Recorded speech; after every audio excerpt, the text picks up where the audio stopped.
Enron कंपनीचा जो हस्तक्षेप होता त्या विरोधातलं आंदोलन. त्या आंदोलनाच्या दरम्यान त्यांची पहिल्यांदा भेट झाली आणि मग इंडी पाटील काय आहेत हे उलगडत गेले.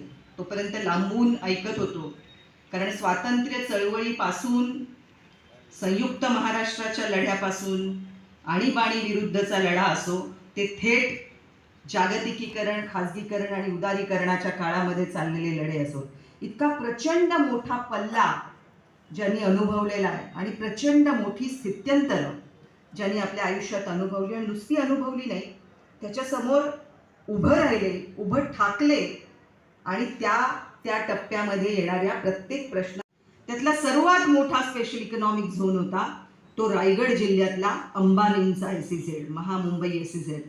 आणि त्याच्यासाठी 45 गावांची 35,000 एकर जमीन संपादित होणार.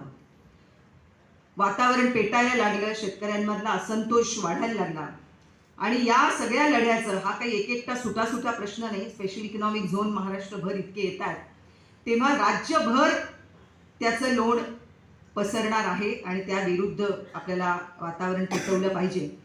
असं एका बैठकीमध्ये बोलत असताना कॉम्रेड पानसरे होते, कॉम्रेड अजित अभ्यंकर त्यामध्ये होते, संजय संगोई होते, आम्ही सगळे एकत्र बसलो होतो आणि आम्ही असं म्हटलं की आता हे कसं लढवायचं, कुठल्या मार्गाने पुढे नेऊया. आणि त्यामध्ये आम्ही हे निश्चित केलं की जागतिकीकरण विरोधी कृती समिती ही एनरॉनच्या लढ्याच्या वेळी कृतीशील होती, मधला काही काळ गेला होता, तीच समिती आपण पुन्हा एकदा पुनरुज्जीवित करू आणि इंडी पाटील सरांना साकडं घालू की तुम्ही या. आणि आम्ही एक फोन तिथून सरांना केला की असं असं आहे आणि अमुक तारखेला आम्ही SEZच्या प्रश्नावर मुंबईत मीटिंग लावली आहे आणि तुम्ही त्याला आलंच पाहिजे असा आमचा आग्रह. ते म्हणाले येणारच. आले आणि त्यानंतर झंझावाती असा दौरा आम्ही महाराष्ट्रभराचा केला. जिथे जिथे मोठे SEZ येत होते तिथे तिथे जाऊन पोचलो आणि रायगडच्या SEZच्या लढ्यामध्ये इंडी पाटील सरांनी त्याचं नेतृत्व स्वीकारणं आणि त्यांनी रायगडमध्ये अर्थातच शेतकरी कामगार पक्षाचा बालेकिल्लाच आहे, त्यामुळे रायगड जिल्ह्याला इंडी पाटील नवीन नाहीत आणि इंडी पाटील सरांना रायगड जिल्हा नवीन नव्हता.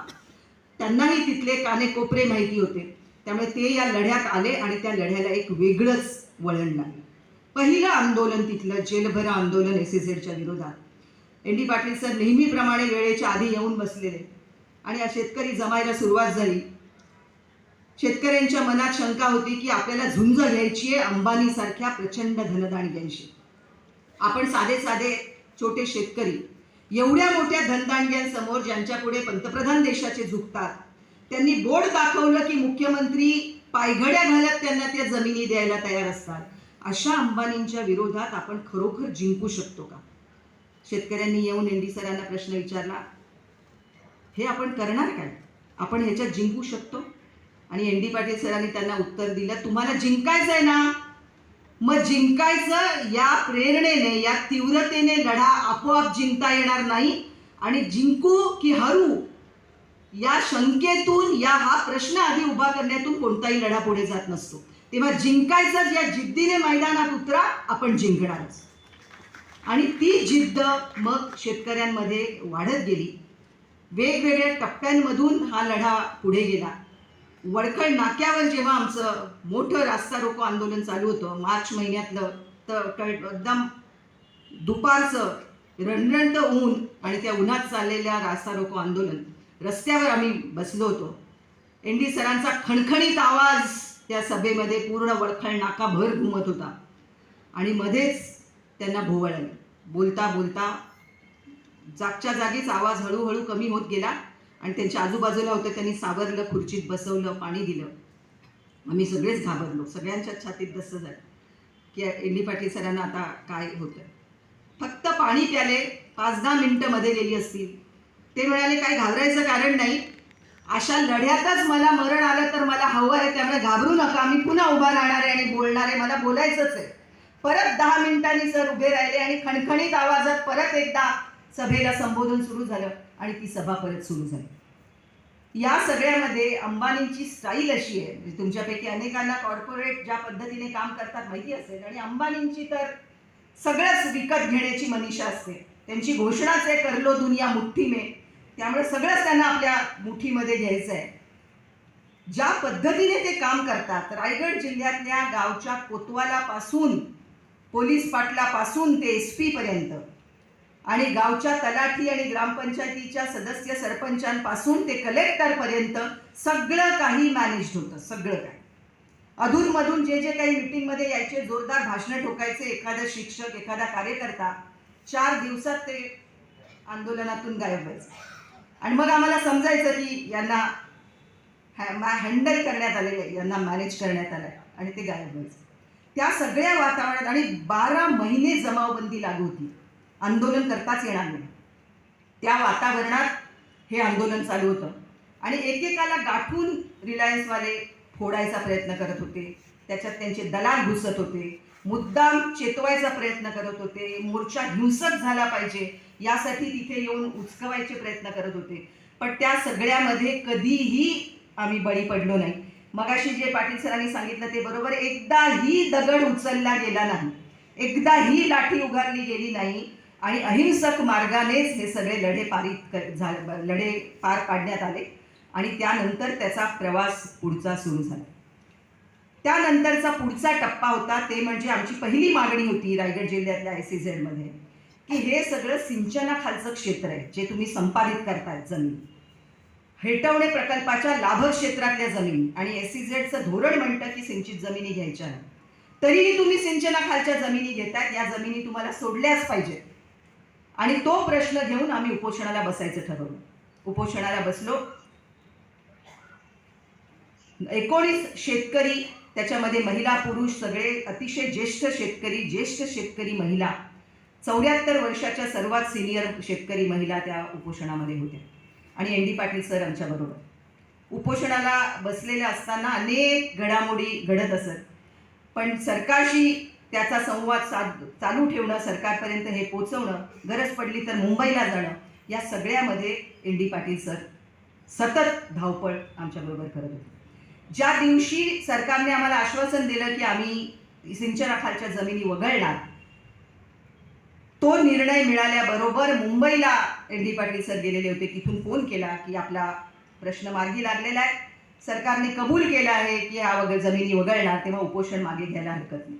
त्यातल्या ज्या सर्वात सिनियर ज्येष्ठ ठकीबाई ठाकूर होत्या, त्या म्हणाल्या तुम्ही मला समोर दिसेपर्यंत मी उपोषण सोडणार नाही. त्यांना हॉस्पिटलमध्ये ॲडमिट केलं होतं, शुगर होती, ब्लड प्रेशर होतं, तब्येत अतिशय नाजूक झालेली होती, पण तरी म्हणाल्या ND पाटील सर मुंबई, मी फोनवर कोणाचाच विश्वास ठेवणार नाही, ते मला समोर दिसले पाहिजेत तर मी उपोषण सोडू. ND पाटील सर पोचले, त्यांनी स्वतः जाऊन नारळ पाणी देऊन त्यांचं उपोषण सोडवलं आणि मग या गोष्टीवर आम्ही एक पाऊल पुढे चढलो. पण तरीही 1 वर्षभरात अंबानींना विकल्या गेलेल्या सरकारने काहीच केलं नाही. सिंचनाखालच्या जमिनी वगळू असं म्हटलं, पण पाऊलही उचललं नाही त्या दिशेत. 1 वर्ष व्हायला आलं. आम्ही याच्यावर विचारमंथन करण्यासाठी मीटिंग लावली. गावामध्ये एका मीटिंग चालू होती आणि ND पाटील सर उठले आणि त्यांनी स्वतःच घोषित केलं की मी सरकारकडून हे आश्वासन घेऊन आलो होतो की या सिंचनाखालच्या जमिनी ते वगळणार. त्यांचं आश्वासन मी माझ्या शेतकरी बांधवांना सांगितलं म्हणून त्यांनी माझ्यावर विश्वास ठेवून उपोषण मागे घेतलं. आता माझी जबाबदारी, मी आता स्वतः उपोषणाला बसणार, कारण सरकारने एकही पाऊल आतापर्यंत उचललेलं नाही, आपल्याला फसवलं. आम्हाला सगळ्यांनाच धडकी भरली की सरांची तब्येत, त्याही वेळेला ते 84 वर्षाचे होते, ब्लड प्रेशर आहे, डायबेटीस आहे, बाकी प्रकृतीच्या सगळ्या तक्रारी आहेत, असं असताना त्यांनी बसणं किती धोकादायक आहे. आम्ही त्यांचं मन वळवायचा प्रयत्न केला, पण ते तुम्हाला सगळ्यांना माहिती आहे, आपण त्यांचे सहकारी आहोत. एकदा त्यांनी ठरवलं म्हणजे ठरवलं, मग कोणतीही माघार नाही. ते म्हणाले बिब्येतीची काळजी मी करत नसतो, काय व्हायचं ते होईल, उपोषण मी करणारच. आणि मग ते आणि त्यांच्याबरोबर एक ज्येष्ठ शेतकरी उपोषणाला बसले. मुंबईमध्ये हे उपोषण सुरू झालं आणि त्या उपोषणामध्ये पहिल्याच दिवशी मंत्री पतंगराव कदम सरकारकडून प्रस्ताव घेऊन आले आणि तो प्रस्ताव असा होता की पहिला प्रस्ताव होता की मुख्यमंत्र्यांनी बोलावले. मुख्यमंत्री होते विलासराव देशमुख. मुख्यमंत्र्यांनी बोलावले, आम्ही ND पाटील सरांनाच बोलावले. पहिलाच दिवस होता उपोषणाचा. पहिला दिवस असल्यामुळे ND पाटील सरांना आम्ही म्हटलं की ठीक आहे आपण जाऊया आणि मंत्रालयात गेलो. गेल्यावर विलासराव देशमुख आम्हाला सांगतात, हो कोणत्या धरणाची गोष्ट करताय? हेटवणे धरणाची. तर तुमच्या धरणात पाणी कुठे आहे म्हणाले. धरणात पाणी नाही, जुलै महिना, कोकणातलं धरण धोधो पाऊस कोसळतोय, धरणातलं पाणी जाईल कुठे? तर म्हणाले त्या धरणातलं पाणी आधीच त्याचं ॲलोकेशन झालेलं आहे आणि कागदावर सरकारने पाणी पळवलं. जे सिंचनासाठी बांधलेलं धरण, शेतकऱ्यांसाठी बांधलेलं धरण, त्याचं पाणी सरकारने कागदावर पळवलं. अर्ध पाणी मुंबईला, काही पाणी नवी मुंबईला आणि काही पाणी न जन्मलेल्या महामुंबई SEZ ला देऊन टाकलं. अरे SEZ कंपनीच यायची अजून, ती यायच्या आधीच धरणातलं पाणी महामुंबई SEZ ला दिलं झालं. हा प्रचंड खोटेपणा. आणि त्याच्यामध्ये आम्ही विलासरावांना म्हटलं की अहो, उपोषणाला बसले एनडी पाटील सर आणि पाणी तर तिथे धरण भरलेलं आहे, तुम्ही जे सांगता ते ॲलोकेशन नुसतं कागदावरचं आहे. म्हणाले असं आहे काय? मग मी सचिवांना जरा बोलवायला पाठवा. आधी महसूल सचिवांना बोलावलं गेलं. मुख्यमंत्री आतमध्ये बसलेले आहेत, नुकतीच कॅबिनेटची मीटिंग आटोपली आहे आणि त्यानंतर ते म्हणतात महसूल सचिवांना बोलवा.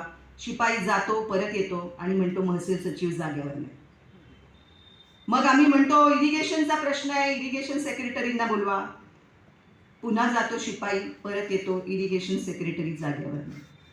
आपण सगळे राजकारण जाणतो. मुख्यमंत्री महोदय स्वतः बसलेले असताना कोणते सेक्रेटरी घरी जाऊ शकतात? आणि जेव्हा ND पाटील सरांसारखी व्यक्ती उपोषणाला बसली आहे, महाराष्ट्रात हा प्रश्न गाजतोय, त्यांना मुख्यमंत्र्यांनी स्वतः आमंत्रण देऊन मिटिंगला बोलावलेलं आहे आणि अशा वेळेला मुख्यमंत्र्यांना सचिव असं सांगू धसतात की आम्ही घरी गेलो.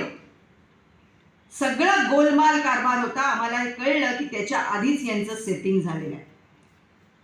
मुख्यमंत्री म्हणाले ठीक आहे, आजचा दिवस नाही, उद्या सकाळी आपण मिटिंगला बसू. आम्ही मुख्यमंत्र्यांच्या कार्यालयातून बाहेर पडलो आणि त्यांच्या सचिवांशी, त्यांचे जे बाहेरचा पर्सनल असिस्टंट असतात त्यांच्याशी बोलत होतो की उद्याची वेळ दिली आहे, कधी यायचं हे आम्ही जरा ठरवतो. ते म्हणाले उद्या साहेब नाही आहे, उद्या सकाळच्या विमानाने साहेब दिल्लीला जायचे. म्हणजे उद्याची मीटिंग पण गेली.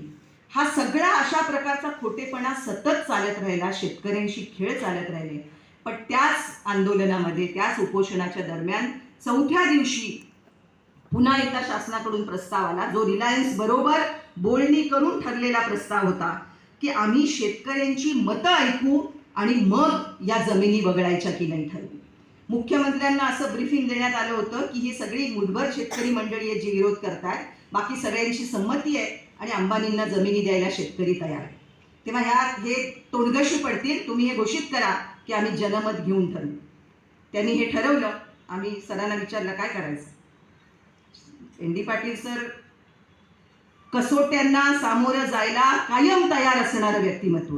ते म्हणाले पुन्हा एक कसोटी, आपल्याला शेतकऱ्यांचंच मत सिद्ध करायचं आहे ना. ज्यांच्याकडे अस्सल सोनं असतं त्यांना पुन्हा पुन्हा आगीतून जावं लागलं तरी पण घाबरायचं नसतं, कारण ते सोनं उजळूनच निघतं.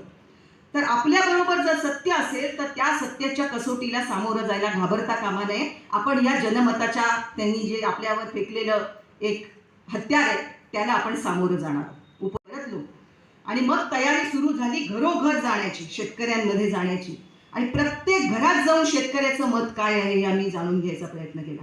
आणि अतिशय आमचा आत्मविश्वास दुणावणारी ती गोष्ट होती की मोठ्या प्रमाणात शेतकरी तयार होते की आम्ही आमच्या जमिनीसाठी, आपण मतदान नेहमीच करतो, कोणाला तरी खुर्चीवर बसवण्यासाठी, सत्तेत बसवण्यासाठी मतदान करतो, पण पहिल्यांदा हे मतदान असं होणार होतं की आपल्या स्वतःच्या जगण्यासाठी, आपल्या जमिनीसाठी, आपल्या पुढच्या पिढ्यांच्या भविष्यासाठी होणारं हे मतदान होतं.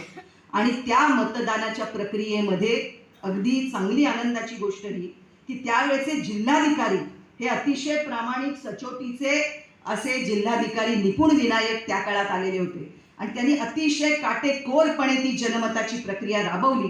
आम्ही त्यांना म्हटलं की एक जे आम्ही लेखी मत नोंदवू, प्रत्येक शेतकरी ते एक मत तुमच्याकडे येईल, त्याचीच कॉपी तुमच्या सही शिक्क्यासकट लगेच आम्हाला मिळाली पाहिजे, जी या संघटना जमा करेल. आणि तुम्ही जर निर्णय जाहीर केला नाही सांगितल्याप्रमाणे 15 दिवसात, तर 16व्या दिवशी आम्ही संघटना म्हणून आमचा निर्णय घोषित करू. कारण हे जे दुसरं पुरावा आमच्याकडे आहे सही शिक्क्याचा, त्याच्या आधारे आम्ही विश्लेषण करू आणि आम्ही घोषित करू. त्या सगळ्या दिवसभर ND पाटील सर आणि आम्ही गावोगाव फिरत होतो. अंबानींचे दलाल पण फिरत होते, पण तोपर्यंत लढ्याचा उत्साह इतका वाढलेला होता की दलाल उघडपणे फिरू शकत नव्हते. प्रत्येक गावच्या कमिटीने इशारा दिला होता की दलाल दिसले तर आम्ही जागेवर त्यांना ठोकू. दलालांनी उघडपणे फिरणं बंद केलं होतं. कुठेही मारामारी झाली नाही. कलेक्टरनी आमच्याकडून शब्द घेतला होता, माझ्या माणसांना हात लागता कामा नये. ज्यांना रायगड जिल्हा माहिती आहे, ज्यांना रायगड जिल्ह्यातला आगरी समाज आणि आगरी समाज मधल्या शेतकऱ्यांची आपल्या जमिनीशी असलेली निष्ठा माहिती आहे, त्यांना याचं आश्चर्य वाटणार नाही की अतिशय परखडपणे बोलणारे पण तेवढेच लढाऊ असणारे असे आगरी शेतकरी त्या लढ्यात उतरले होते आणि अतिशय शांततेने तो संपूर्ण दिवस पार पडला. जगभरातून मीडिया तिथे आलं होतं कारण अंबानींच्या समोर उभे होते शेतकरी आणि अंबानींच्या विरुद्ध एका प्रचंड मोठ्या भांडवलदाराच्या विरोधातली चाललेली ही लढाई, त्याच्या जनमताचा कौल ही एक अपूर्व असं लढायचं ते टोक होतं. आणि त्यामध्ये अर्थातच 15 दिवसानंतर सरकारने घोषित केलं नाही. 16व्या दिवशी आम्ही पत्रकार परिषद घेतली आणि त्या संपूर्ण जे आमच्याकडे आलेले सगळे कागद होते त्याचं विश्लेषण करून आम्ही घोषित केलं 96% शेतकऱ्यांनी SEZ फेटाळला.